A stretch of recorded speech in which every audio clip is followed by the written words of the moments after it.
أعوذ بالله من الشيطان الرجيم. بسم الله الرحمن الرحيم. الحمد لله رب العالمين الرحمن الرحيم مالك يوم الدين إياك نعبد وإياك نستعين اهدنا الصراط المستقيم صراط الذين أنعمت عليهم غير المغضوب عليهم ولا الضالين.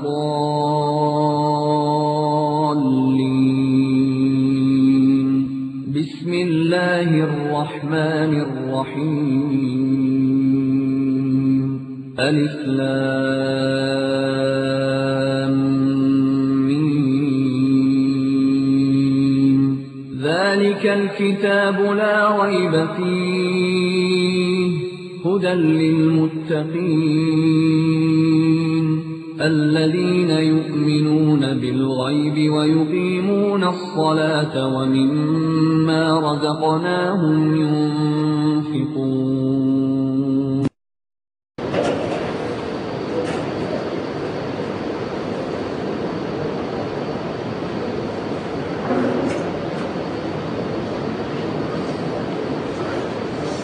السلام عليكم ورحمة الله وبركاته.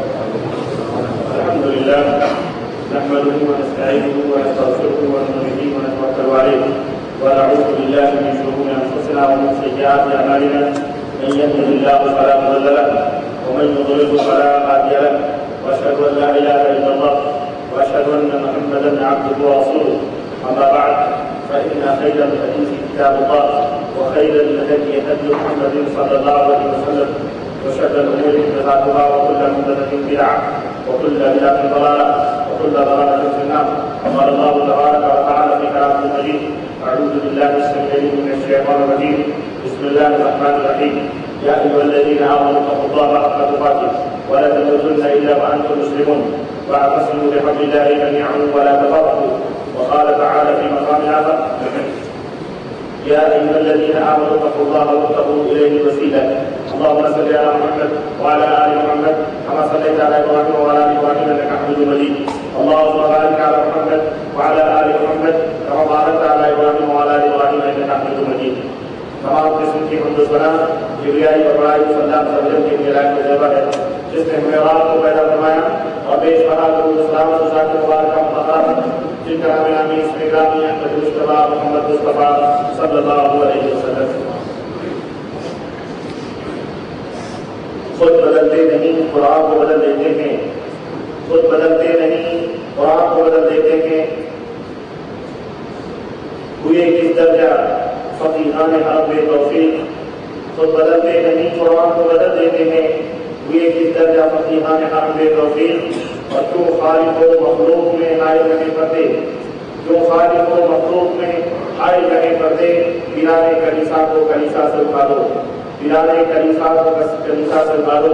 برادران اسلام، نوجوان دوستوں، بزرگوں اور بھائیوں، آج تاریخ 24 ربیع الثانی سن 1424 ہجری مطابق 24 جون سن 2023 روز منگل کو ہمارا یہ چوتھا سالانہ علمی دورے کا 30واں اجتماع عام زیر نگرانی مکتب دارالارشاد نیا دہلی دریافت تحت اشراف وزارت الشؤون الاسلامیہ و دعوت الارشاد مملکت سعودیہ عربیہ آپ کے اس خوبصورت سے آڈیٹوریم میں جو مکتب دعوت الارشاد اور ارشادیات شفا ریاض کے زیر اہتمام منعقد ہو رہا ہے، جس موضوع پر خطاب کرنے کا شرف حاصل کر رہا ہوں اور جس کا حکم ملا ہے وہ موضوع ہے جائز اور ناجائز وسیلے. جائز اور ناجائز وسیلے. وسیلہ کس کو کہتے ہیں؟ وسیلے کا مروجہ معنی اور مفہوم کیا ہے؟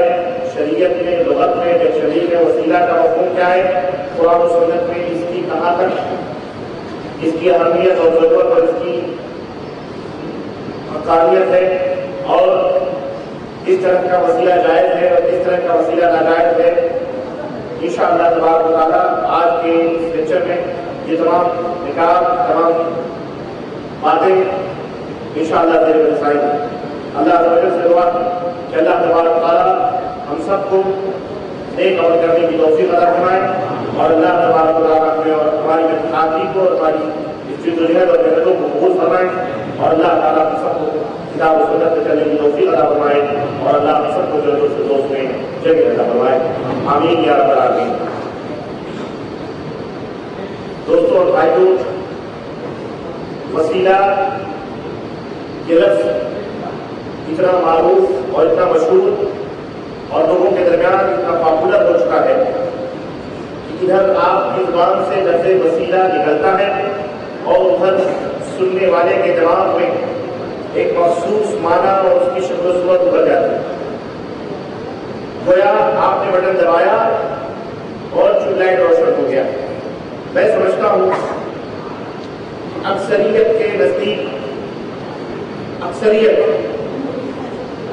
جتنا مقدس اور محترم اور جتنی قدر و قیمت وسیلے کی ہو چکی ہے، اتنی تو مقصد و غائب جامع رضائے الہی کی اہمیت اور فضیلت ان کے نزدیک نہیں، بلکہ خود اللہ عز و جل کی قدر و قیمت ایسے لوگوں کے نزدیک اتنی نہیں جتنی کی وسیلے کی۔ اللہ کو بھول چکے ہیں، اللہ کو بھول کر وسیلوں کے چکروں میں پھنس کر نہ جانے کہاں کہاں در ٹھوکریں کھاتے اور پیشان کی عزت کو ذلیل و رسوا کرتے، توحید الہی کی چادر کو داغدار بناتے پھرتے۔ چنانچہ میرے عزیز و دوستوں، آج کے اس تاریخ دور میں جہاں ہر طرف مثالوں کے ذریعے اور جہاں ہر طرف اپنے عقل و خرد کے گھوڑے دوڑا کر اور جہاں چاروں طرف سے مختلف قسم کی تعبیرات اور توجیہات اور کیوں کی اس لیے کر کے قرآن اور سنت کو تبدیل کرنے کی کوشش کی جا رہی ہے اور اپنے باطل اور خرافات عقیدوں کو صحیح ثابت کرنے کی کوشش کی جا رہی ہے، ایسے نازک دور میں، ایسے پرفتن دور میں، ایسے تاریخ دور میں روشنیوں کا قرآن و سنت کی روشنی میں لوگوں کے سامنے حقیقتوں کو رکھنا یہ بہت ضروری ہے۔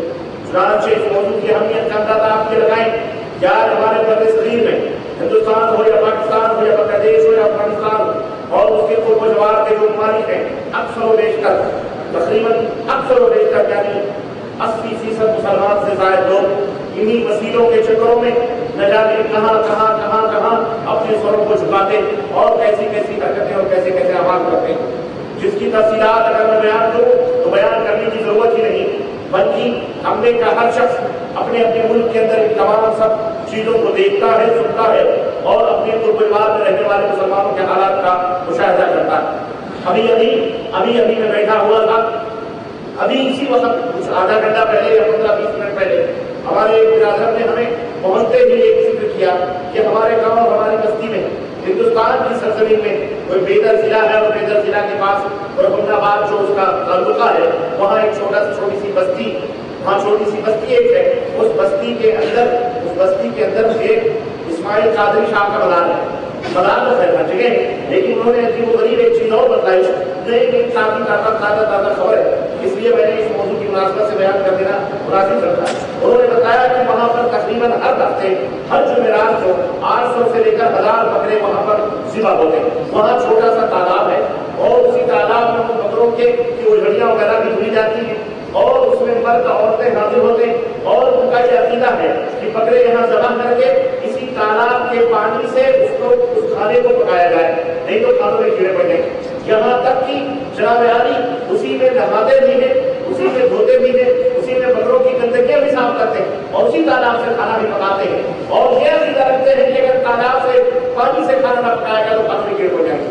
اور وہاں پر بتاتے ہیں کہ اس کے جو مجاورین ہیں، وہاں جو اس کے سجادہ نشین ہیں، جو خلفاء ہیں، وہ جو نشین جو لوگ ہیں، سال میں ایک دفعہ کسی ایک کی باری آتی ہے اور ہر جمعرات کو وہ 2 لاکھ 2.5 لاکھ روپے جمع کر کے اور اکٹھا کر کے ایڈ کر کے اپنے سال بھر نکال کر کے اس طرح سے چلے جاتے ہیں۔ یہ مسلمان ہیں جنہیں دیکھ کے شرمائے یہود وَإِذَا تُمْ نَصَارَىٰ تو تمدن میں ہو، یہ مسلمان ہیں جنہیں دیکھ کے شرمائے یہود۔ اور اس طرح کی ایک مثال نہیں میں بتاؤں، اگر میں مثالوں کو بیان کروں اللہ کی قسم تو ایک نہیں ہزاروں سینکڑوں مثالیں مل سکتی، سینکڑوں کروڑوں مثالیں مل سکتی ہیں اپنی بستیوں میں، اپنے علاقوں میں، اپنے شہروں میں، اپنے ملکوں کے حالات کا سب کو پتا ہے کہ کس طرح سے یہ پیر بنے ہوئے لوگ، کس طرح سے یہ شاہ کے ٹائٹل لگانے والے لوگ، کس طرح کے سجادہ نشین، یہ خانقاہوں میں بیٹھے ہوئے مردہ فروش، یہ ان مزاروں کے اندر دفن مردوں کی ہڈیوں کو بیچ کر اور اپنے جہنم کو اپنے پیٹ کو رکھتے ہیں۔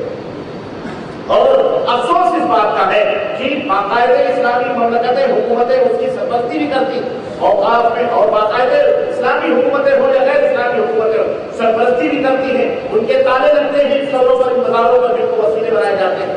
الغرض کہنے کا مطلب یہ ہے کہ ایک تاریخی کا یہ چہر کا زمانہ ہے۔ میں کہتا ہوں اللہ کی قسم اتنے جاہل وہ کفار مکہ اور مشرکین مکہ بھی نہ تھے جن کا سابقہ جن کا واسطہ نبی کریم صلی اللہ علیہ وسلم کا بڑا تھا، وہ کم از کم عقل رکھتے تھے، وہ کم از کم اپنی صورت اظہار ان کے پاس تھی، وہ جس چیز کو مانتے تھے جانتے تھے بربرا اس کا اعلان کرتے تھے۔ لیکن آج کل کا یہ کلمہ پڑھنے والا دو قائد کا جانور جو اپنے آپ کو مسلمان کہہ کے اپنے ایمان اور اپنے آپ کو اپنی عزت کو اس طرح بے لگام کرتے ہوئے آپ سوچیں اور اس طرح غیروں کے گھروں پر اور ان کی چوکھٹوں پر اپنی سروں اپنے سروں کو بے عزت کرتا ہے بے غیرتی کے ساتھ، افسوس کا مقام ہے۔ اسی تالاب تک کے حوالے سے ایک بات بھائی نے یہ بھی بتلائی کہ اس میں باقاعدہ عورتیں مرد سب مل جل کر کے نہاتے بھی ہیں، جوان لڑکیاں اور پار ہو کر کیا فرق رہا بنارس کے اس یاترا کے اور بنارس کے اس گھاٹ کا اور اس طرح کے تالاب اور اس طرح کے حوض اور اس طرح کے پانیوں کے نہانے اور پوترتا حاصل کرنے اور گناہ کو پاک صاف کرنے کے درمیان ان کے درمیان کیا فرق؟ اب آپ بتائیں کہ ایسے حالات سن کر اور دیکھ کر اپنی آنکھوں سے خون کے آنسو آنکھوں سے نکلتے ہیں۔ اب ایسے بھی حالات امت کے سامنے چھوڑ کر کے نہ بیان کیے جائیں، انہیں واضح طور پر نہ بیان کیے جائیں، جو اشارے کرائیں کہ لوگ 10 بننے سے سمجھنے سے قاصر رہے، اشارے کرائیں کی زبانیں آج کل کے لوگ نہیں سمجھتے، آج کل کے لوگ خدا ہر چیز سننا چاہتے ہیں، خدا دیکھنا چاہتے ہیں۔ میرے بھائیوں میرے عزیزوں، آج کے اس ماحول میں اس لیے امت مسلمہ کے سامنے ان حقیقتوں کو بیان کرنا بہت ضروری ہے۔ اے لوگوں سنو، تمہارے نبی کا دین کیا ہے، تمہارے نبی کا فرمان کیا ہے، تمہارا نبی جو دین لے کر کے آیا وہ کون سا دین تھا اور اس کی حقیقتیں کیا ہے، اللہ اس کے رسول کے فرمودات کیا۔ میں اسی لیے حاضر ہوا ہوں تاکہ یہ تمام سب چیزیں آپ کی خدمتوں میں کھول کر کے رکھوں۔ میرے عزیزوں، ہم اس کے کہ میں وسیلے کا صحیح معنی اور مفہوم آپ کے ذہن میں بٹھاؤں اور وسیلے کا صحیح معنی اور مطلب آپ کے سامنے میں عرض کروں، میں مناسب یہ سمجھتا ہوں کہ موجودہ دور میں وسیلہ حاصل کرنے والے یا وسیلہ پکڑنے والے یا وسیلے کے ذریعے سے دعاؤں کو پارسل کروانے والے یا وسیلے کے نام پر اللہ کے سوا معبودان باطلہ کی پرستش پوجا اور کرنے والے، ان کے نزدیک وسیلے کا مفہوم اور معنی کیا ہے، میں یہ سمجھتا ہوں کہ اسے پہلے آپ کے سامنے رکھوں، پھر اس کا صحیح معنی اور مطلب قرآن و سنت کی روشنی میں کیا ہے وہ بیان کروں۔ بات سمجھ آ رہی ہے؟ سب سے پہلے وسیلے مروجہ کا معنی اور مفہوم اور اس کا مطلب کیا ہے۔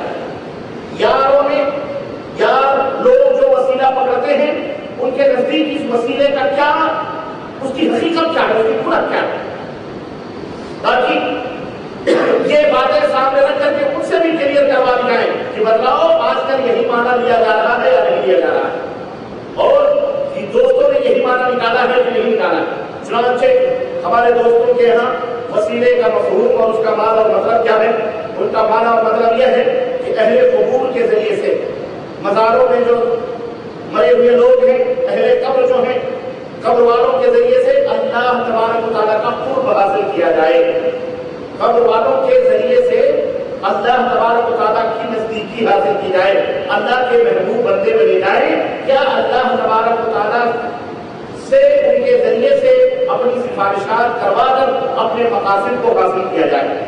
یوں ہی سمجھ لیں دنیا میں جو نقصانات ہیں ان سے بچا جائے اور جو فائدے ہیں ان کو حاصل کیا جائے، مختصر ہی۔ اور اسی طرح ان اہل قبر کی، اہل قبور کی وساطت اور ان کی سفارش سے دعائیں مانگی جائیں، ان کے تعلق سے دعائیں مانگی جائیں۔ یہی وجہ ہے کہ یہ لوگ خانقاہوں اور مزاروں میں حاضری دیتے ہیں اور قبروں کی تعمیروں، قبروں اور گنبدوں کا احترام بجا لاتے ہیں، وہاں جمعراتیں بسر کرتے ہیں، ہر جمعرات کو وہاں میلے رکھتے ہیں، مجاوری کرتے ہیں، چلے کاٹتے ہیں، انہیں بوسہ دیتے ہیں، وہاں مراقبے کرتے ہیں، آنکھیں بند کر کے اور ان سے فیض حاصل کرنے کی عقیدے رکھتے ہیں، اپنی آنکھوں کو ان سے ٹھنڈک پہنچاتے ہیں، ان سے چمٹتے ہیں، اپنی پیشانیاں چوکھڑوں پر رگڑتے ہیں، چھاتیاں، سینے، پیٹ ان سب مزاروں سے چھپاتے اور چمٹاتے ہیں ان کے گرد طواف بھی کرتے ہیں، پاس بیٹھ کر قرآن کی تلاوتیں بھی کرتے ہیں، اکثر اوقات انہیں رکوع اور سجدوں سے بھی نوازا کرتے ہیں، رکوع اور سجدوں سے بھی نوازا کرتے ہیں، اور بڑی رقت اور بڑے خشوع اور خضوع سے وہاں گڑ گڑا کر دعائیں مانگتے ہیں، نظریں، نیازیں، منتیں، مرادیں مانگتے ہیں، چڑھاتے ہیں، کبھی پلاؤ اور زردے کی اور متدن کی دیگیں چڑھتی ہیں، تو کبھی شیرین اور مٹھائیوں کی تھالیاں، اور کبھی سالم بکرے، اور کبھی ہڈے کٹے مسٹنڈوں، یا اوقاف کی آمدنی میں اضافہ کرنے کے لیے نقد پیسے اور سونے اور چاندی اور اس کے ایام میں سوا کی محفلیں منعقد کرتے ہیں، قوالیاں اور بھگڑے ڈالے جاتے ہیں، اور قوالیوں کے چھاپ پر وہاں پر جناب علی پائلوں کے چھاپ پر وہاں پر جو ہے عزت و آبرو کا سودا بھی ہوتا ہے۔ روزے اور گنبدیں ایسے لوگوں کے سروں پر اس طرح سوار ہیں کہ ان میں سے بعض سادہ دل مسلمان ایسے بھی ہیں کہ خانہ کعبہ کو بھی اللہ تعالیٰ کا مزار سمجھتے ہیں، وہ لوگ سمجھتے ہیں کہ خانہ کعبہ میں بھی اللہ تبارک تعالیٰ کی خبر سمجھ کر اور اس خانہ کعبہ اس کے اندر خانہ کعبہ کا مزار سمجھتے ہیں، استغفر اللہ کا مزار سمجھتے ہیں۔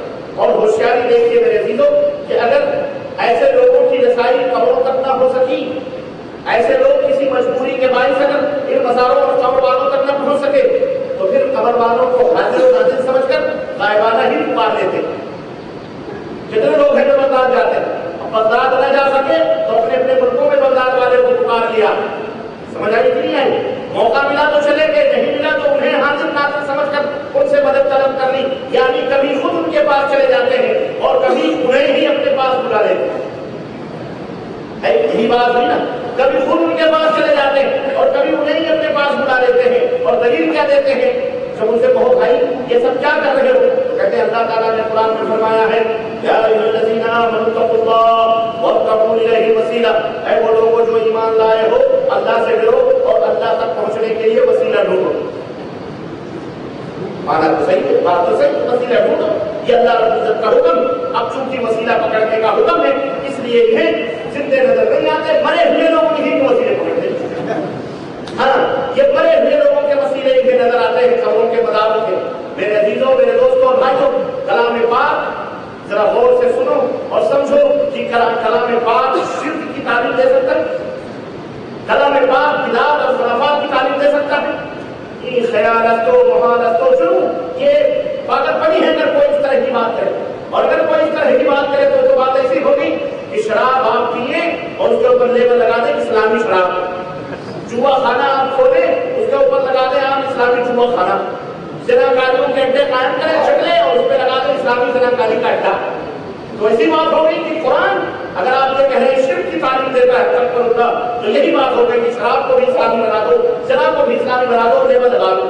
استغفر اللہ۔ میرے عزیزوں، میرے دوستوں، قرآن کے یہ تمام جو ثواب رچایا جا رہا ہے، یہ تمام سب قبروں مزاروں کے ذریعے، مسائل وسیلوں کے ذریعے سے یہ جو ثواب قرآن کریم کے حکم کی تعبیر میں نہیں رکھایا جا رہا ہے، بلکہ اس لیے رچایا گیا تاکہ شرک کو فروغ حاصل ہو، شرک کا جو میدان ہے وہ وسیع ہو، بدعت کی دکانیں چمکیں اور مردوں کی ہڈیاں بک سکیں اور انہیں پیٹ پھینک کر اپنے جہنم کو بھرا جائے۔ رہی قرآن کریم کی آیتیں اور قرآن کریم کی صورتیں تو یہ صرف کمپنی کی شہرت کے لیے اور مسلمانوں کو کھانسنے کا ایک دھندا ہے، تاکہ قرآن پڑھیں گے تو مسلمان قریب آئیں گے، پھر اس کے بعد میں ہم نے اپنے بندے میں پھنسائیں گے۔ سمجھ آئی کہ نہیں ہے؟ وابتغوا الیہ وسیلہ، وسیلہ ڈھونڈو، عطا کر دے انہیں یا رب بصارت بھی بصیرت بھی، عطا کر دے انہیں یا رب بصارت بھی بصیرت بھی، اور مسلمان جا کے ڈوبتے ہیں سواد خانقاہ میں، اللہ تعالیٰ انہیں بصارت و بصیرت دونوں عطا فرمائے۔ میرے عزیزوں اور بھائیوں، یہ رہا مروجہ وسیلے کا معنی اور مطلب اور اس کا مفہوم جو یاروں کے یہاں پایا جاتا ہے۔ یہ حقیقت ہے کہ نہیں حقیقت ہے؟ یہاں تک تو ہم اور آپ متفق ہیں، یہ تمام سب قبروں مزاروں اور وسیلے مردوں کے پاس ہوتے کہ نہیں ہوتے؟ مکمل ٹوٹل بلکہ اس سے کہیں زیادہ ہوتے، جس کو میرے پاس وقت نہیں بتلانے کے۔ اب ذرا اسلامی شریعت میں وسیلے کو ڈھونڈو۔ اسلامی شریعت میں قرآن نے جو یہ کہا ہے کہ وسیلہ ڈھونڈو، اس کا کیا مطلب ہے؟ وسیلہ کس کو کہتے ہیں؟ ٹیکشن کی اٹھائیے، لغت اٹھائیے، لغت میں المنجد عربی کی لغت ہے، قاموس یہ بھی عربی کی لغت ہے، مفردات راغب بڑی بڑی کتابیں عربی کی ڈکشنریاں ہیں، ان کے اندر جب آپ وسیلہ اور سین لام دیکھیں گے اور سوچیں کہ اس کا معنی کیا ہے وسیلہ کا. جب لفظ وسیلہ آئے گا تو اس کا ٹرانسلیشن جب دیکھیں گے, معنی دیکھیں گے کہ اس کا مطلب کیا ہے, تو ان ڈکشنریوں میں اس کا معنی بتایا گیا ہے کہ قربت. کیا معنی بتایا گیا ہے؟ قربت. اور ایک معنی ہے ذریعہ. وسیلہ معنی کیا ہے؟ ذریعہ. اسی طرح سے یہ بھی بتایا گیا ہے کہ ایسا عمل جس کے ذریعے سے کسی کی قربت حاصل کی جائے. مثال کے طور پر آپ کو میں سمجھاؤں, آپ کو شفا مکتب جاریات سے مثال کے طور پر سرائیہ جدید مکتب جاریات جانا ہے. اب یہاں سے کئی ذریعے ہیں جانے کے. بسوں کا ذریعہ ہو سکتا ہے, اب وہ تو آپ اپنے ملک بھی جاتے ہیں سپوز مان لو, تو وہاں سے بری طور پہ بھی جا سکتے ہیں, بس کے ذریعے سے بھی جا سکتے ہیں, ٹرین کے ذریعے سے بھی جا سکتے ہیں, ہوائی جہاز کے ذریعے سے بھی جا سکتے ہیں, پیدل بھی جا سکتے ہیں, موٹر سائیکل سے بھی جا سکتے ہیں. تو یہ جو موٹر سائیکل ہے, یہ جو پیدل ہے, یہ جو ہوائی جہاز ہے, یہ جو ٹرین ہے, یہ تمام سب چیزیں انہیں کہا جاتا ہے وسیلہ. انہیں کیا کہا جاتا ہے؟ وسیلہ, ذریعہ. جن ذریعوں سے آپ کسی تک پہنچتے ہیں, کسی کے نزدیک پہنچتے ہیں, اپنی منزل کو پاتے ہیں, اس کو کیا کہا جاتا ہے؟ وسیلہ اور ذریعہ. یہی وسیلہ لغت میں اور ڈکشنری میں اور شرعی اصطلاح میں اسلام میں کس کو کہا جاتا ہے؟ اسلام میں وسیلہ وہ نیک اعمال ہیں جن کے ذریعے انسان کو اللہ تبارک و تعالیٰ کا قرب حاصل ہوگا. وہ نیک اعمال یا وہ اعمال جن کے ذریعے سے ایک بندہ اللہ تبارک و تعالیٰ کا قرب یعنی اس کی نزدیکی, اس سے قریب ہوتا ہے. اللہ یہ تفسیر یہ بات کس نے کہی؟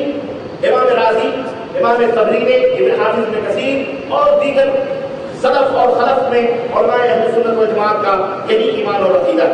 میرے بھائیوں, بات بالکل مختصر میں آپ کی خدمت میں رکھنا چاہتا ہوں. تفصیلات کے لیے میرے پاس اتنا ٹائم نہیں, اس لیے اشارے میں کرتا جاؤں گا, آپ سمجھتے جائیں. اب ہم یہ دیکھیں کہ جب اللہ تبارک و تعالیٰ نے یہ فرمایا کہ تم وسیلہ ڈھونڈو, تو سب سے بڑا وسیلہ اللہ کے قریب ہونے کا کیا ہے؟ ہمیں یہ پوچھنا ہے. آئیے میں آپ کو بتاؤں, اللہ سے قریب ہونے کا سب سے بہترین اور سب سے عظیم الشان اور سب سے بہترین اور صاف اور ستھرا وسیلہ انسان کا اللہ تبارک و تعالیٰ کے اوپر ایمان لانا. سب سے بڑا وسیلہ ہے. ایک آدمی ایمان نہ لائے, نماز پڑھے. مثال کے طور پر میں آپ کو بتاؤں, ہمارے یہاں ہندوستان کے لوگ بیٹھے ہیں, وہ لوگ ہندوستان اعظم واجپئی جو وزیر اعظم ہمارے ہندوستان کے, وہ نماز پڑھیں جمعے یا پانچوں سب کی نماز, لیکن وہ کلمہ نہ پڑھے. تو آپ بتائیں کہ وہ اللہ سے قریب ہو سکتے ہیں؟ ہو سکتے نہیں ہو سکتے. وہ جائیں مزار کے اوپر پکڑ بنوا لیں, اجمیر جائیں, چاہے وہ برلا جائیں, چاہے جہاں جائیں, پکڑ بنوا لیں اور جناب یار وہاں چوٹ چاٹ کر لیں, وہاں پھول پتیاں چڑھا لیں, وہ اللہ سے قریب ہو جائیں. اللہ سے بندہ قریب کب ہوتا ہے؟ جب واجپئی جی یہ کہہ دیں اشہد ان لا الہ الا اللہ, میں گواہی دیتا ہوں کہ اس سنسار میں اللہ کے سوا کوئی معبود, باقی سارے معبود جھوٹے. یہ سب سے بڑا ذریعہ ہے بندے کا اللہ سے کنیکشن جوڑنے کا. کوئی ضرور جب کنیکشن ہی کٹا ہو تو لاکھ پانی ڈالو, لاکھ بجلیاں سجاؤ, جب کنیکشن ہی لگا ہے تو پھر وہ ٹیوب لائٹ, وہ بجلیاں, وہ آرائشیں, وہ زیبائشیں کوئی کسی کام کی ہو سکتی؟ کچھ. میرے بھائیوں, سب سے بڑا وسیلہ اللہ سے قریب ہونے کا کیا ہے کہ بندہ اللہ تبارک و تعالیٰ کا کلمہ, اللہ عز و جل کے وہ معبود واحد مانے, اللہ تبارک و تعالیٰ کے اوپر ایمان لائے. ایمان اور توحید یہ سب سے بڑا ذریعہ وسیلہ ہے اور ذریعہ ہے جس سے کہ بندہ اللہ سے قریب ہوتا ہے. اسی طرح عبادت بھی وسیلہ ہے. اسی طرح عبادت, نماز, روزے, حج, زکات, یہ سب کیا ہیں؟ وسیلے ہیں اللہ سے قریب ہونے کا. بندہ جو جو عبادت کرتا ہے, نمازیں پڑھتا ہے, فرائض ادا کرتا ہے, برائیوں سے دور رہتا ہے, اچھے اعمال کرتا ہے, بندہ اللہ تبارک و تعالیٰ سے قریب تک ہوتا ہے. آپ اپنے کفیل کے اندر میں رہتے ہیں, آپ کفیل کے حکم کی فرما برداری کرتے ہیں, کفیل جو کہتا ہے اس کو ادا کرتے ہیں, کفیل کے ساتھ ساتھ رہتے ہیں, آپ کفیل سے قریب تک ہوتے جاتے ہیں. پھر بھی اسی طرح سے اللہ کے لیے کوئی مثال نہیں, سمجھانے کے لیے مثال دے رہا ہوں کہ جو بندہ اللہ تبارک و تعالیٰ کے احکام کے اوپر عمل کرتا ہے وہ کیا ہے؟ سب وسیلہ ہے. تو ایمان بھی وسیلہ ہے, عقیدہ بھی, عقیدہ توحید بھی وسیلہ ہے, عبادت بھی وسیلہ ہے, نبی کریم صلی اللہ علیہ وسلم کی اتباع اور فرما برداری کرنا بھی کیا ہے؟ یہ بھی وسیلہ ہے. نبی کریم سے محبت کیا ہے؟ یہ بھی وسیلہ ہے. مومنین سے محبت یہ بھی وسیلہ ہے. دعا بھی وسیلہ ہے. نبی کریم صلی اللہ علیہ وسلم کی دعا کا وسیلہ لینا یہ بھی وسیلہ ہے. ایک دوسرے کے لیے دعا کرنا یہ بھی وسیلہ ہے. شفاعت نبوی صلی اللہ علیہ وسلم یہ بھی وسیلہ ہے. درود نبی کریم صلی اللہ علیہ وسلم کے اوپر درود و سلام پڑھنا یہ بھی کیا ہے؟ یہ وہ وسائل ہیں جو قرآن کے اندر موجود ہیں, جو نبی کریم صلی اللہ علیہ وسلم کے فرمان کے اندر موجود ہے. اب میں آپ کو آگے بتاؤں دعا کے لیے وسیلہ کیا ہے. دعا ہمارے یہاں اس مسئلے پر دیکھیں بہت سارے مسائل, لیکن ان مسئلوں پر اپنی گفتگو لینے نہیں ہوتی. ہمارے یہاں اس مسئلے پر اس وقت سب سے زیادہ بحثیں ہوتی ہیں اس وقت ہوتی ہیں جب دعا کی بات آتی ہے. جب دعا مانگنے کی بات آتی ہے تو دوسری بہت ساری چیزوں کے اوپر تو بحث نہیں ہوتی, مگر اس موضوع کے اوپر, دعا کے موضوع پر, اس کے اوپر بڑی بحث ہوتی ہے, کیونکہ اس میں دیگر اور چیزیں جو ہے نا اس میں وسیلے کی بات ہے. نماز میں وسیلے کی بات نہیں ہے, حج میں وسیلے کی بات نہیں ہے, زکات میں وسیلے کی بات نہیں ہے, لیکن جب دعا مانگنے کی بات آتی ہے تو اس میں بڑی بحثیں ہوتی ہیں. کیوں؟ اب اس دعا میں وسیلے کی بحث آتی ہے کہ دعا مانگیں, دعا مانگی جائے تو کیسے مانگی جائے اور کس ذریعے سے مانگی جائے. اس لیے اس کے اوپر زیادہ بحث ہوتی ہے. یہاں پر اس کے اوپر بحث کی جاتی ہے کہ جناب علی کس طرح سے ہماری دعائیں اللہ تبارک و تعالیٰ کے یہاں پہنچ سکتی ہیں, کس طرح سے ہماری دعائیں اللہ تبارک و تعالیٰ کے یہاں پہنچ سکتی ہیں. آخر ہم کون سا ذریعہ اختیار کریں کہ اللہ تبارک و تعالیٰ ہماری دعاؤں کو سن لے, اللہ تبارک و تعالیٰ ہماری دعاؤں کو قبول فرما لے. ہم کون سا ذریعہ استعمال کریں؟ ذرا غور کرنا میرے عزیزو, اس بندے کو جسے اپنے دعا کی قبولیت کی بڑی فکر ہو رہی ہے, جسے نماز کے قبولیت کی کوئی فکر نہیں. اسی لیے میں نے کہا دیگر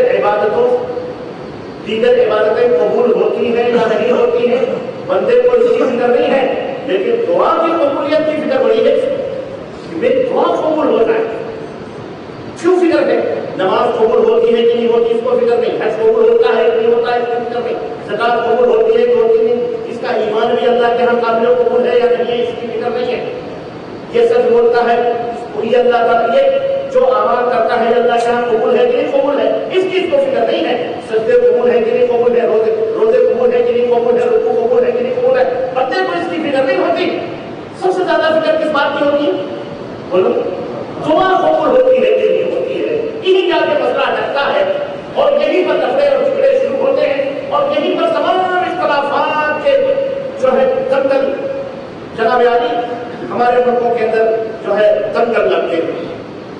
سوال بھی پیدا ہوتا ہے اس کو نماز کی فکر, اس کو نماز قبول ہوتی کیوں ہوتی, یہ تمام سب چیزوں کے بارے میں یہ فکر نہیں کرتا کیوں؟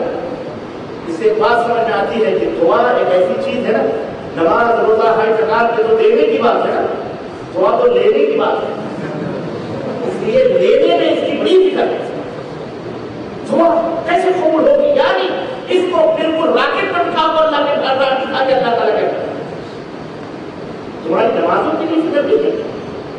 اس کو کیسے بھیج رہے ہو اللہ تعالیٰ کے پاس؟ کبھی غور کیا ہے تم نے کہ ہم اپنی نمازیں اللہ تعالیٰ کے یہاں کیسے بھیجیں؟ اپنی دعاؤں کو تو تم اس فکر میں لگے رہتے ہو کہ راکٹ سے بھی پڑھ کے کسی تیز اور تلوار کو سواری ملے اور اللہ تعالیٰ تک پہنچا دے. کیوں؟ لینا ہے اللہ سے, دینا ہے. جیسے بھی اللہ تعالیٰ ہمارے من میں آ رہا جا رہا ہے کوئی بات نہیں, ہم اللہ کے دے, لیکن لینے کے لیے ٹائپ کے سارے موٹے موٹے بڑے بڑے وسیلے بڑے بڑے ذریعے چاہیے اللہ تک پہنچانے کے لیے لینا ہے. میں ایسے لوگوں سے عرض کرنا چاہتا ہوں کہ جناب حقیقت یہ ہے کہ آپ اس کی فکر نہ کریں, بلکہ دعا کی قبولیت کے لیے قرآن و سنت کے اندر جو شرائط اور جو آداب بتائے گئے ہیں, آپ انشاءاللہ ان آداب کو, ان شرطوں کو پوری کر لیں, انشاءاللہ آپ کی دعا خود قبول ہو جائے. اللہ تبارک و تعالیٰ نے نبی کریم صلی اللہ علیہ وسلم نے وہ تمام سب چیزیں بتائی. آئیے میں آپ کو دعا کی قبولیت کے اس کے آداب اور اس کے کچھ شرطیں آپ کو بتا دوں تاکہ یہ مسئلہ بھی آپ کے ذہن سے نکل جائے کہ جناب عالی انہوں نے بتایا تو وسیلہ لیکن طریقہ نہیں بتایا. تو آؤ میں طریقے آپ کو بتا دوں, پھر میں آگے بڑھتا ہوں. نمبر 1, کوئی بھی دعا جو اللہ تعالیٰ سے مانگنی ہے اس کی سب سے پہلی شرط یہ ہے اور اس کا سب سے پہلا ادب یہ ہے کہ تمہارے دل کے اندر عزم اور مختلف ہو جائے. جس چیز کو مانگ رہے ہو وہ پختہ ہو، مکمل مصمم ارادہ۔ اس کی دلیل کیا ہے؟ نبی کریم صلی اللہ علیہ وسلم حضرت ابو ہریرہ رضی اللہ تعالیٰ عنہ اس حدیث کے راوی، اور یہ حدیث پاک صحیح مسلم کے اندر موجود، حضرت ابو ہریرہ کہتے ہیں کہ نبی کریم صلی اللہ علیہ وسلم نے فرمایا کہ اذا دعا احدكم فلا يقل اللهم اغفر لي ان شئت ولكن ليعزم اللہ کے نبی صلی اللہ علیہ وسلم نے فرمایا کہ جب تم میں کا کوئی اللہ تعالیٰ سے دعا کرے تو یہ نہ کہے کہ اے اللہ اگر تو چاہے تو عطا فرما دے، اے اللہ تو چاہے تو دے دے، نہیں، بلکہ وہ اللہ سے یہ دعا کرے کہ اے اللہ مجھے یہ چیز چاہیے، مجھے دے دے، میں اس چیز کا محتاج ہوں، میں اس چیز کا کیا ہوں؟ محتاج ہوں میں، اللہ مجھے دے دے۔ یہ نہ کہے کہ تو چاہے تو دے دے، تیری مرضی آئے تو دے دے، نہ مرضی آئے تو نہ دے، اسے مانگا جاتا ہے کسی سے؟ بولو آپ ہمارے پاس آئیں یا ہم آپ کے پاس جائیں، آپ سے کہیں جناب عالی ہمیں 500 روپے کی ضرورت، آپ کا دل کہے تو دے دے، آپ کیا کہیں گے کہ محتاج ہی جاؤ بھائی دوسرا جواب نہیں۔ مانگنے والے کے دل کے اندر پختگی ہونی چاہیے، عزم ہونا چاہیے، پختہ ارادہ ہونا چاہیے، اے اللہ یہ چیز ہم مانگ رہے ہیں ہمیں تو عطا کرے، پہلا ادب۔ اور دوسرا ادب یہ ہے کہ جس چیز کو آپ مانگ رہے ہیں اس کے اوپر یقینی طور پر یقین ہو، پختہ ارادہ ہو، اس کا یقین ہو، اور توجہ کس کی طرف ہو؟ اللہ۔ یقین ہو جس چیز کا آپ مان رہے ہیں، اس کا یقین کس بات کا ہو کہ ہم مان رہے ہیں تو میرا اللہ مجھے ضرور دے، ہم مان رہے ہیں تو ہمارا اللہ ضرور دے گا، اس بات کا یقین ہو اور دل کی توجہ اللہ تبارک تعالیٰ سے لگے۔ دلیل اس کی کیا ہے؟ نبی کریم صلی اللہ علیہ وسلم نے فرمایا کہ ادعوا اللہ وانتم موقنون بالاجابہ واعلموا ان اللہ لا یستجیب دعاء من قلب غافل لاہ۔ ترمذی کی روایت ہے ابو ہریرہ رضی اللہ تعالیٰ عنہ سے ذکر کہ اللہ کے نبی صلی اللہ علیہ وسلم نے فرمایا کہ لوگوں اللہ سے دعا کرو تو دل میں یہ یقین رکھو اس بات کا کہ تمہاری دعا اللہ قبول کرنے والا ہے، قبولیت کا یقین رکھو اور جان لو کہ اللہ ایسے بندے کی دعا قبول نہیں فرماتا جو بندہ غافل دل، غفلت کے ساتھ، غافل دل کے ساتھ اور کھلواڑ کرتے ہوئے اللہ تبارک تعالیٰ سے دعا کرے، اللہ تعالیٰ ایسے لوگوں کی دعائیں قبول۔ دیکھ لو تم نماز پڑھتے ہو، السلام علیکم ورحمۃ اللہ، السلام علیکم ورحمۃ اللہ،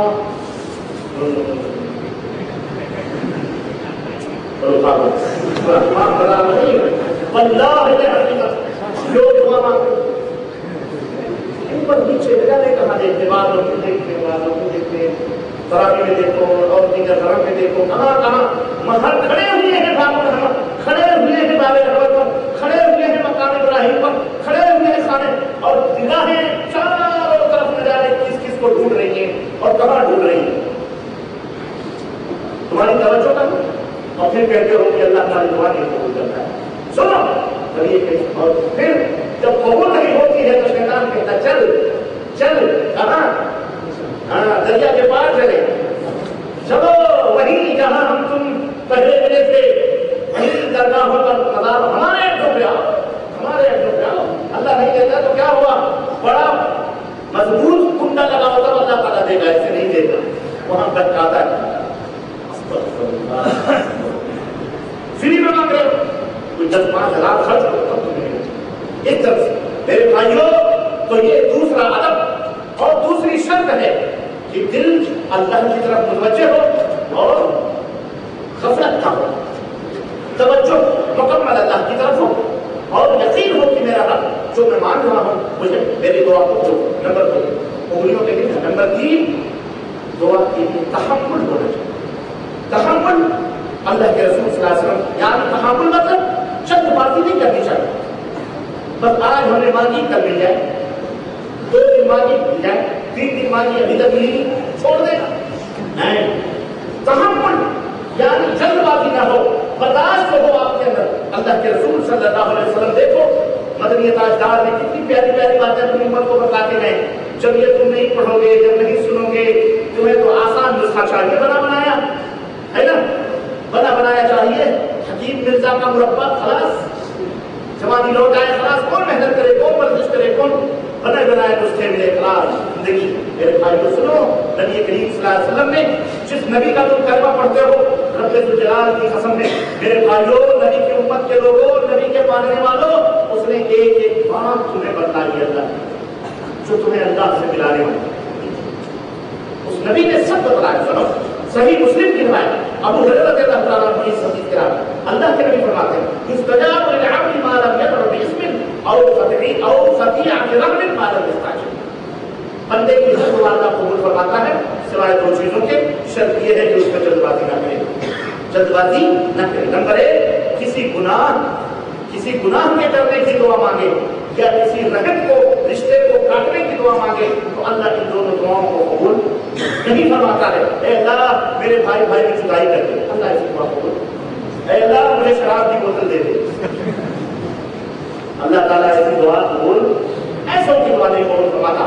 اس کے علاوہ جو دعائیں ہیں اللہ تعالیٰ جس کے لیے چاہے قبول فرماتا ہے. یہ حدیث سے مسلم کے اندر. اور سنو اللہ کے نبی صلی اللہ علیہ وسلم فرماتے ہیں کہ 5 دعائیں بڑی جلدی قبول ہوتی ہے. چنانچہ حضرت عبداللہ بن عباس کی حدیث کے راوی بہترین کی روایت کہ 5 دعوات یستجاب لهن 5 دعائیں ایسی ہیں جو قبول کر لی جاتی ہیں جب 5 لوگ جو دعا مانگتے ہیں. 5 قسم کے آدمی جب اللہ سے دعا مانگتے ہیں تو اللہ قبول فرماتا ہے. اور کون سے؟ نمبر 1 دعوت المظلوم حتی ينتصر. مظلوم آدمی کی دعوت یہاں تک کہ وہ اپنے مقصد کو پائے. مقصد کو پائے. مظلوم ہے اگر آدمی اور اللہ سے دعا کر دے اللہ اس کی دعا رد نہیں کرے. اسی طرح سے ودعوت الحاج حتی يعود. حاجی کی دعا جب تک کہ وہ لوٹ کر نہ آئے, جب تک وہ لوٹ کر کے نہ جائے اللہ کے رسول صلی اللہ علیہ وسلم فرماتے ہیں اللہ اس کی دعا قبول فرماتا ہے. ودعوت المجاہد حتی یفعل. مجاہد کی دعا جو فی سبیل اللہ کی راہ میں جہاد کے لیے نکلا ہے اللہ سے دعا کرتا ہے اللہ اس کی دعائیں قبول فرماتا ہے. ودعوت المریض حتی یبرأ. اور مریض کی دعا, بیمار کی دعا بسترے پر پڑا ہوا اللہ سے دعا مانگ رہا ہے اللہ اس کی دعا کو قبول فرماتا ہے جب تک کہ وہ شفا یاب نہ ہو جائے. ودعوت الاخ لاخیہ بظہر الغیب. اپنے بھائی کے لیے دعا کرنا اس کے پیٹھ پیچھے آپ اپنے دوست کے لیے, اپنے بھائی کے لیے, اپنے کسی کے لیے اللہ سے دعا کریں تو اللہ تبارک و تعالیٰ اس دعا کو بھی قبول فرماتا ہے. اور ایک روایت میں یہاں تک آتا ہے کہ اس کے سرحانے اس کے پاس اللہ تعالیٰ اس کے بغل میں فرشتوں کو کھڑا کر دیتا ہے جب وہ اپنے بھائی کے لیے دعا کرتا ہے جو اس کی نظروں سے غائب ہے, دوسری جگہ ہے, لیکن اس کے بھلائی کے لیے, اس کے خیر کے لیے دعا کرتا ہے تو وہ فرشتے کہتے ہیں اے اللہ یہ اپنے بھائی کے لیے دعا کر رہا ہے, اسے بھی ویسے ہی عطا فرما جیسے یہ اپنے بھائی کے لیے تجھ سے مانگتا. یہ کسی کے لیے بد دعا نہ دیا کرو, کسی کے لیے بد دعا نہ دیا کرو, سب کے لیے خیر کی دعائیں مانگا کرو. اللہ کے رسول صلی اللہ علیہ وسلم فرماتے ہیں ثم قال واسرع هذه الدعوات اجابه دعوه الاخ بظهر الغیب. اور اس میں سب سے جلد اللہ کے ہاں قبول ہونے والی دعا کون سی ہے؟ جو بھائی اپنے بھائی کے لیے اس کی غیر حاضری میں دعا مانگے وہ دعا سب سے زیادہ اللہ تعالیٰ جلدی قبول فرماتا ہے. تو اس حدیث پاک سے بھی ہمیں پتا چلا کہ دعاؤں یہ 5 آدمی ایسے لوگ ہیں جن کی دعائیں اللہ تعالیٰ قبول فرماتا ہے. اور 4 دعاؤں کا ذکر اور بھی ہے زندگی کے اندر. یہ روزہ دار افطاری کے وقت جب دعا کرتا ہے تو اللہ اس کی دعا قبول کرتا ہے. امام عادل عدل و انصاف کرنے والا بادشاہ اس کی بھی دعا اللہ قبول فرماتا ہے. والد یعنی باپ کی دعا بھی جلد سے جلد اللہ تبارک تعالیٰ قبول فرماتا ہے. اور اسی طرح سے مسافر اس کی دعا بھی اللہ تبارک تعالیٰ جلد سے جلد قبول فرماتا ہے. اسی طرح سے دعا کے آداب میں سے اور اس کے شرطوں میں سے شرط یہ بھی ہے, میری طرف توجہ دیں آپ, دعا کے آداب اور اس کے شرطوں میں سے شرط یہ بھی ہے کہ آپ کا کھانا, آپ کا پہننا حلال ہو, اس میں حرام کی ملاوٹ نہ ہو. سنو اکثر حرام خور لوگ جو ہوتے ہیں جب ان کی دعائیں قبول نہیں ہوتی, کیوں نہیں ہوتی, تب پھر یہاں وہ آ جاتے ہیں تو کہتے ہیں اللہ قبول ہی نہیں کر رہا ہے. کیوں؟ ہم خود گنہگار ہو, ٹھیک ہے تو حرام کاری کو چھوڑو, گناہ کیوں نہیں چھوڑتے؟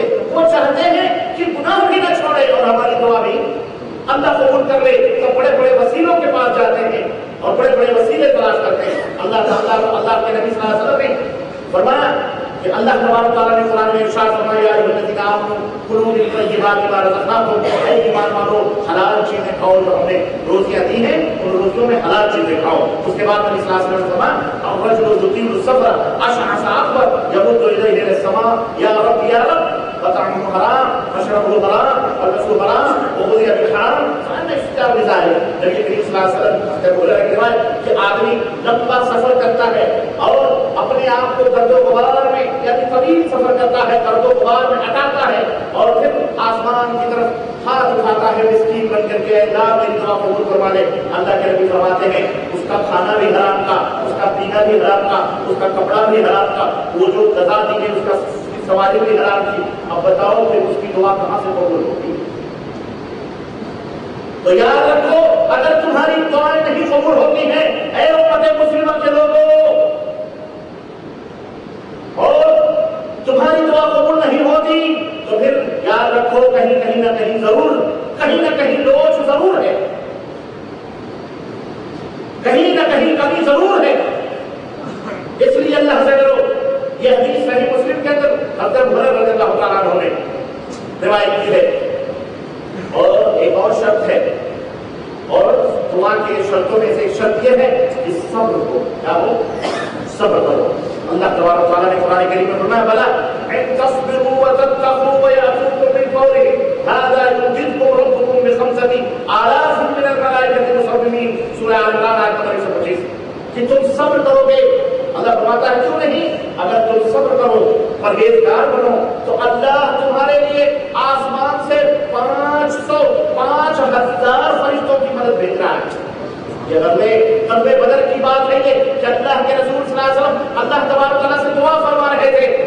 اللہ اکبر، وہ وقت یاد کرو پہاڑی پر جب 313 صحابہ کرام میدان غزوہ بدر میں جہاد میں مشغول تھے، اللہ کے نبی اس پہاڑی کے ٹیلے پر بیٹھ کر کے اللہ کے دربار میں دونوں گھٹنے ٹیک کر رب سے دعا کر رہے تھے، اے پاک پروردگار اگر یہ مٹھی پر جماعت ختم ہو گئی تو ہمیں زمین پر تیرا نام لینے والا کوئی۔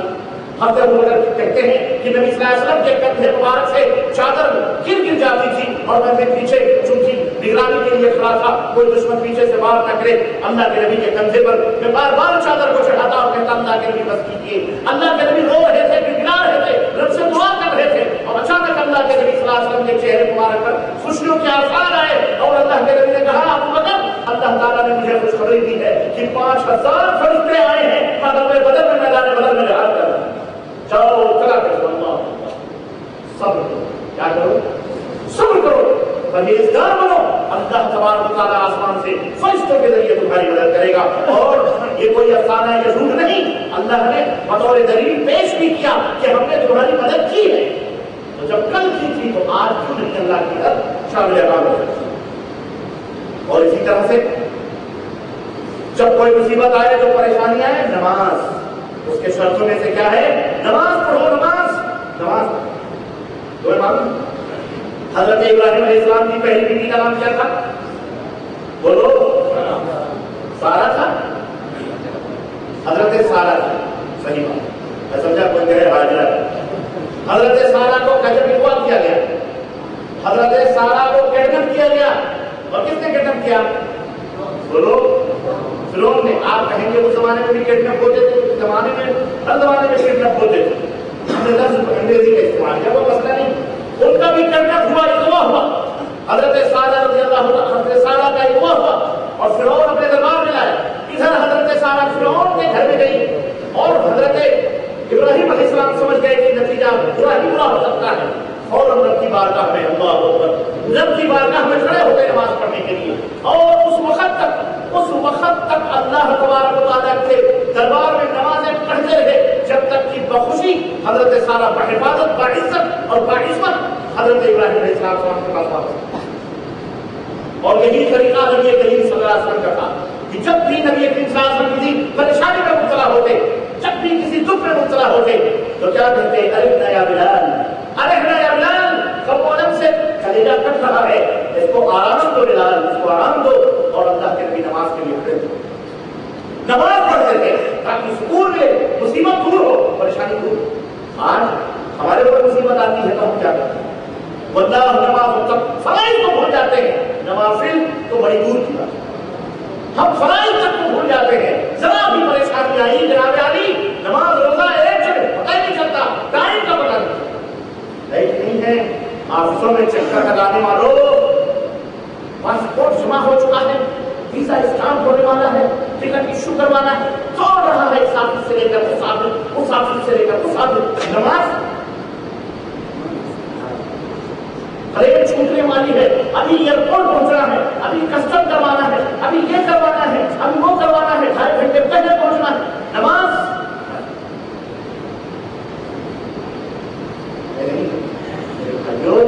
سنو، یہ ہمارا طریقہ نہیں ہے مسلمانوں کا۔ اللہ کے نبی صلی اللہ علیہ وسلم کے اوپر مصیبت آ گئی، نبیوں کا طریقہ، امام الانبیاء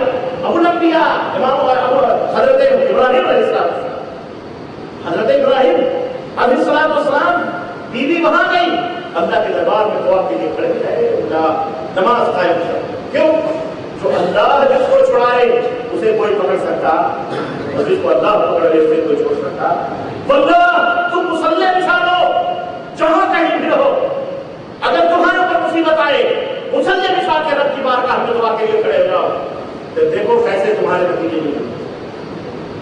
اور صحابہ نے بھی یہی سیکھا تھا، صحابہ نے بھی یہی سیکھا تھا، جب بھی مصیبتوں میں پھنستے تھے رب کو پکارا کرتے تھے، اللہ کے دربار میں سجدے کر کے اللہ سے دعا کرتے تھے۔ تو معلوم ہے صحابہ کرام جب دریا پار کر کے اس طرف گئے تو کمیل نے کہا، جو جرنیل تھے اس وقت کے کمانڈر نے کہا کسی کا کوئی سامان دریا میں چھوٹ تو نہیں گیا؟ کہنے والے نے کہا مٹی کا ایک پیالہ میرا گر گیا۔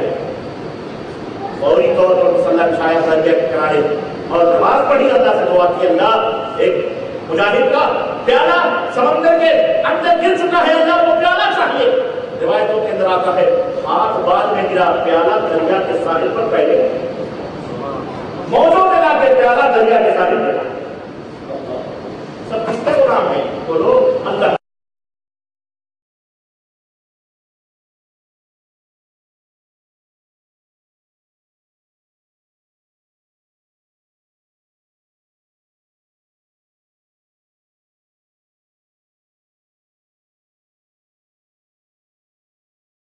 لگانے والوں، پاسپورٹ جمع ہو چکا ہے، ویزا اسٹامپ ہونے والا ہے، ٹکٹ ایشو کروانا ہے، دوڑ رہا ہے اس آفس سے لے کر اس آفس، اس آفس سے لے کر اس آفس، نماز ٹرین چھوٹنے والی ہے، ابھی ایئرپورٹ پہنچنا ہے، ابھی کسٹم کروانا ہے، ابھی یہ کروانا ہے، ابھی وہ کروانا ہے، 2.5 گھنٹے پہلے پہنچنا ہے، نماز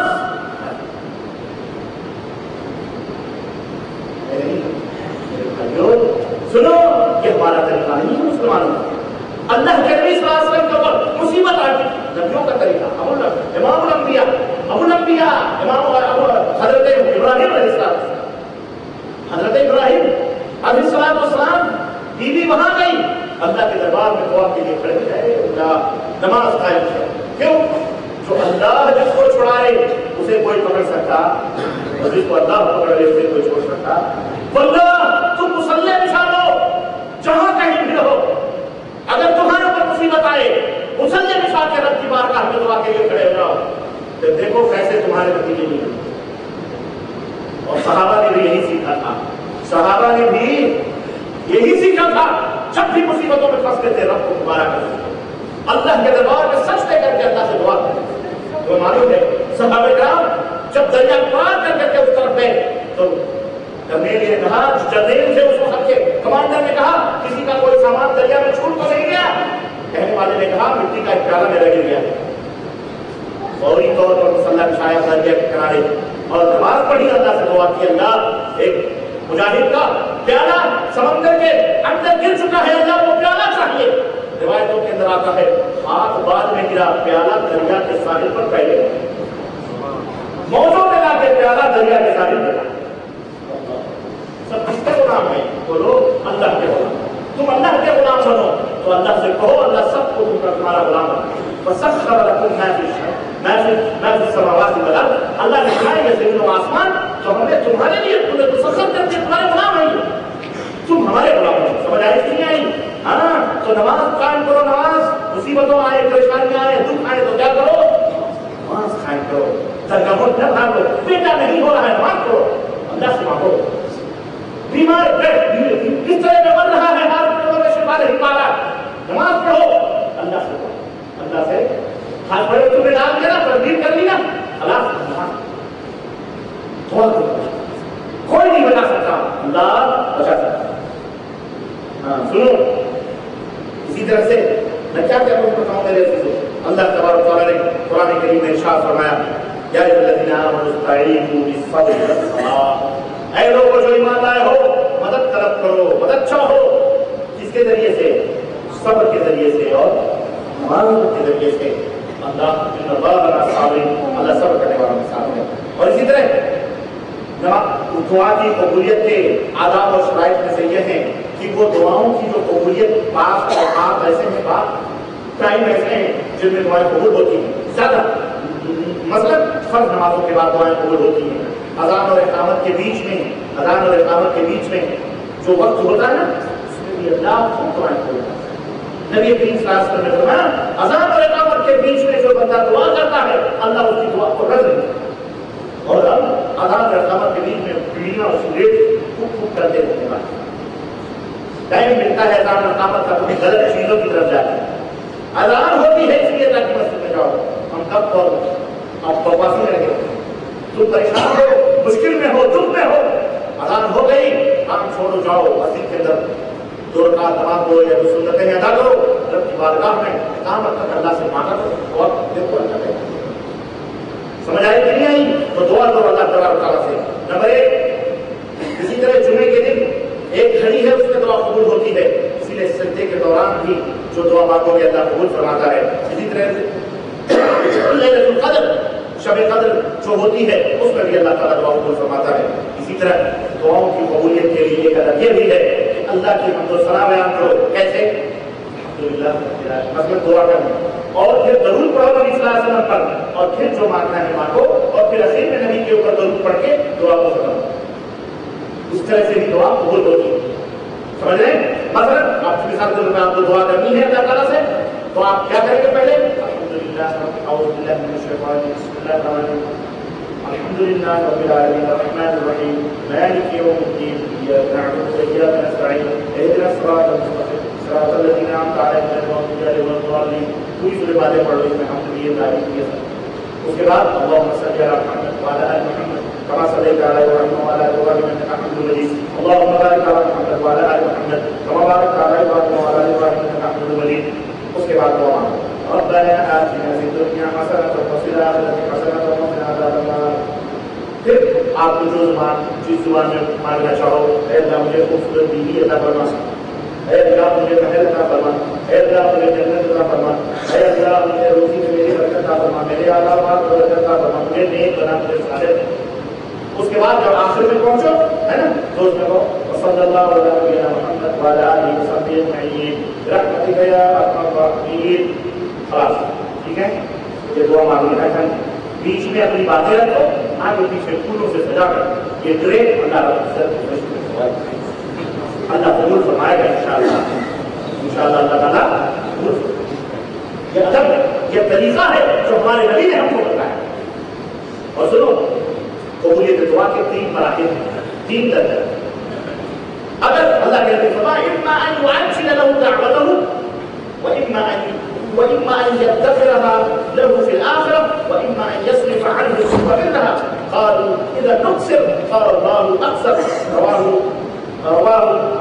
رواه احمد في مسنده، امام احمد نے اپنے مسند میں اس حدیث پاک کو ذکر کیا کہ اللہ کے نبی صلی اللہ علیہ وسلم نے جب بھی کوئی مومن اللہ سے دعا مانگتا ہے تو اس کی دعائیں 3 کیٹیگری سے خالی نہیں ہوتی، 3 حالت سے خالی۔ یا تو اللہ جو وہ مانگ رہا ہے اس کی دعا کو قبول فرما کر اسے وہ چیز دے دیتا ہے، جو چیز وہ مانگ رہا ہے یا تو اللہ اسے دے دیتا ہے، اور نمبر 1۔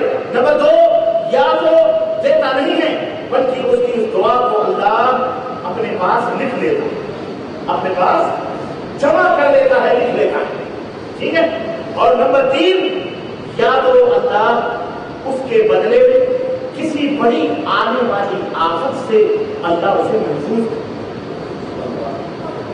تم مانگ رہے ہو کچھ، تمہارے اوپر کوئی مصیبت آنے والی ہے، اللہ سے تم نے مانگا ہے، اللہ اسی دعا کے بدلے اس مصیبت کو تم سے پھیر دیتا ہے، اور یا تو اسے اپنے پاس جمع کر لیتا ہے۔ ایک اور روایت میں نبی صلی اللہ علیہ وسلم بڑی پیاری خوشخبری ہے، سنو کہ اللہ کے رسول صلی اللہ علیہ وسلم نے فرمایا کہ بندہ جب قیامت کے دن اس کے نامہ اعمال کھولے جائیں گے تو اللہ تبارک اس کو اللہ تعالیٰ کہتے ہیں کہ ہمیں کیا کتنی نیکیاں کام، یا یہ حکم ہوگا کہ اس کو جہنم میں ڈال دو، پر اس کا نامہ اعمال کم ہے، اس کا نامہ اعمال جو نیکیاں ہیں کم ہے، برائیاں اس کی زیادہ ہے۔ تو بندہ گھبرایا ہوا پریشان سا چہرہ اترا ہوا کانپتا ہوا اللہ کیا ہے اب تو جہنم میں جانا ہے. اللہ کہہ گیا ٹھہر ذرا. چنانچہ اللہ تبارک تعالیٰ ایک چیز اپنے پاس سے نکالے اللہ اور نکال کر کے اس کے نیکیوں کے پلڑے پہ رکھے. اب نیکیوں کا پلڑا نیچے ہو جائے گا اور برائیوں کا پلڑا اس سے کیا ہو جائے گا اٹھ جائے گا. یعنی کب ہو جائے گا برائیاں کب نظر آئیں گی نیکیاں سب. وہ کہے گا اللہ یہ تو میں جہنم میں جانے والا تھا میرے پاس تو کچھ نہیں تھا. یہ کون سی چیز ہے جو تم نے یہاں رکھی ہے جس کی وجہ سے اس کا وزن غالب ہو گیا ہے. نبی کریم صلی اللہ علیہ وسلم فرماتے ہیں کہ اللہ تعالیٰ فرمائے گا میرے بندے دنیا میں تو نے مجھے بہت پکارا, دنیا میں تو نے مجھے بہت پکارا, بڑی دعائیں کی, لیکن بہت ساری دعائیں میں نے تیری قبول نہ کی. میں نے یہ سب جمع کر کے رکھا تھا, یہی وہ دعائیں ہیں جو تیرے کام آ رہی اور تجھے جنت میں پہنچا. اللہ اللہ دل تو یہ کہتا ہے کہ اللہ دنیا کی کوئی دعا قبول ہی نہ ہو, وہی دعائیں کے بدلے اللہ جنت دے دے. صحابہ کرام نے جب یہ بات سنی تو صحابہ کرام نے کہا ادھر نقص یا رسول اللہ, کہنے کہ اللہ کے رسول پھر ہم خوب اللہ سے دعا کریں گے, خوب اللہ سے مانگیں گے. اللہ کے نبی نے فرمایا اللہ اکثر, جتنا مانگو گے اللہ تو بہت زیادہ تمہیں دے پاتا. سنو سنو, غیروں کے چوکڑوں پہ جا کے کرنی آئی کر کے مانگو, غیروں کے دروازوں پہ جا کے کہو بابا دعا کر دو, تو کیوں نہیں پکارتا تھا. دعا وہ کرے گا تو اس کی نیکیوں میں اضافہ ہوگا نا, تمہارا کیا ہوگا بولو. اور ہماری بیوی پڑوسن کو پڑوسی والے کو پکارے تو ہم اسے اپنے گھر میں رکھیں گے. بولو کھلاتا میں کپڑے دیتا میں, گھر دیا میں, سب کچھ دیا میں, اور اٹھتے بیٹھتے نام کس کا لے رہی ہے پڑوسی والے. آدمی کا یا ملازم بتاؤ مسئلہ دیکھتے ہیں. اور اللہ کھلاتا پلاتا زمین دیا, صحت کی تندرستی دی, اور تم دادا کی ہلمیری اور اجمیری کو مارا.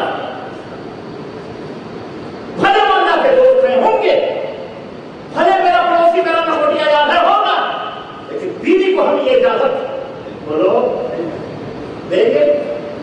پھر اللہ کیسے اجازت دینے والا ہے جو غیر مندوں سے بڑا غیرت مند ہے. بولو سمجھ آئی کہ نہیں آئی؟ سمجھ آؤ. جیسے ایسی غیروں کے بلانے والی عورتوں کو جو تم کہو گے, ایسے اللہ کے سوا غیروں کو پکارنے والوں کو جو چاہو گے تمہاری مرضی. تو اللہ کے رسول صلی اللہ علیہ وسلم فرماتے ہیں تو آدمی کو چاہیے کہ خود اللہ تعالیٰ کو پکارے. آدمی کو چاہیے خود اللہ. کیوں ایک بیٹا جب بار بار بابا پیچھے پیچھے لگا ہے, خوشی نہیں ہوتی؟ کتنی خوشی ہے گھر میں چہل پہل رہے جب پکارتا ہے خود پکار. اللہ نے فرمایا ادعونی استجب لکم, میرے بندے مجھے پکارو, پکار میں تم پکار کو فوراً سنوں گا.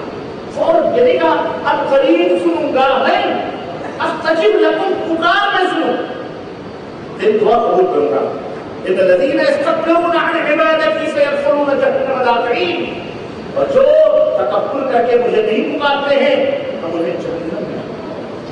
اللہ کیوں نہیں پکارتے ہیں؟ اللہ بہرا ہے. استغفر اللہ. بولو تمہارے مردے رومن مٹی کے لیے سن لیتے ہیں, اللہ نہیں سنتا. بتاؤ اللہ بڑا ہے کہ بڑا؟ بولو کنویں میں اگر تم پھنسے ہو اور ایک آدمی ٹیلر کے دھاگے لٹکائے اور ایک آدمی موٹا رسہ لٹکائے اور کہے بیٹا پکڑ لے سر, ایک کہہ رہا یہ پکڑ لے, ایک کہہ رہا یہ پکڑ لے, کو پکڑو موٹا رسہ پکڑ لے. کیوں؟ جان بچانی. تمہیں ایمان کی فکر نہیں. پتلے پتلے رسیاں پکڑو گے تو وہیں لٹکو گے, وہیں پھر ٹوٹے گی, پھر کیا ہوگا, پھر مر جاؤ گے. موٹے رسے پکڑو. اللہ سب سے بڑا. اللہ بولو اللہ سے بھی بڑا کوئی ہے؟ اللہ سب سے بڑا ہے. اس لیے اللہ کا رستہ پکڑو, اور اس کے علاوہ سارے کے سارے کمزور ہیں, کیوں رستہ کام نہیں آنے والا. میرے عزیزوں, میرے بھائیوں, ایک تو یہ ہے کہ اللہ خود بندہ خود اللہ تعالیٰ سے دعا کرے, اور دوسرا ایک اور طریقہ, اور وہ طریقہ یہ ہے کہ بندہ کسی نیک اور صالح سے دعا کروائے جو زندہ ہو, اور اس سے جا کر کے کہے کہ آپ میرے لیے دعا کریں, آپ میرے لیے, میں بھی دعا کر رہا ہوں اللہ سے, آپ بھی میرے لیے اللہ تعالیٰ سے دعا. اس میں کیا فائدہ ہے؟ یہ تو خود پکار رہا ہے, وہ بھی دعا کر رہا ہے, اس کو بھی اجر مل رہا ہے. سمجھ آئی کہ نہیں آئی؟ تو